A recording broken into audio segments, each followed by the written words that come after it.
I know it's been a long time since we do one of these videos, but now we're back for another character analytics video on here on this amazing Yu-Gi-Oh channel.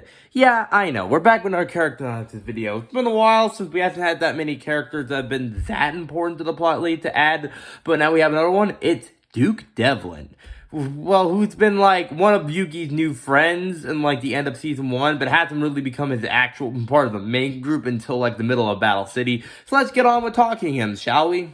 Of course, here you have Duke Devlin, founder of Dungeon Dice Monsters, which is basically just dual monsters, but if you use dice, which isn't really that different. Of course, at first, he's kind of like a little bit of an antagonist to Yugi, accusing Yugi of cheating when he beats Pegasus, and then, ends up, of course, does some pretty bad stuff with Joey by beating Joey in a duel, having Joey dress up as a dog, and doing whatever he tells him to do, which is a little bit messed up for him. And then, of course, to free Joey from his clutches, or something like that, Yugi challenges, Duke to Dungeon Dice Monsters, which Yugi handsomely beats Duke at, and then Duke realizes that Yugi didn't cheat, of course.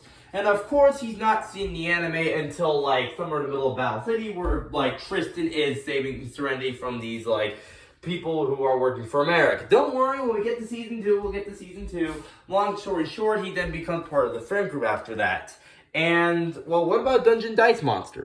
Well, let's just say Dungeon Dice Monsters probably plummeted down, considering the fact after Season 1 with Dungeon Dice Monsters, they don't really talk about it that much afterwards. I mean, there's a couple references after it, but like in Shonen Dark Side Dimensions, Duke is working at a food truck or a food stand or something like that, and Dungeon Dice Monsters is nowhere to be seen, showing that it's basically just dual monsters but with dice, and dual monsters overshadowing its popularity. And of course, Duke is pretty tough, of course, flirting around with like a lot of girls and it's crazy. He's also relied on luck, his main deck mainly being based around like luck and dice roll cards, of course, because Dungeon Dice Monsters. We're going to be bringing that up a lot more often than you think. Don't worry about it. That's basically it about Duke. He's basically one of Yugi's friends, but didn't get really like part of the main group until, like I said, middle of Battle City. We'll get to that when we get to that.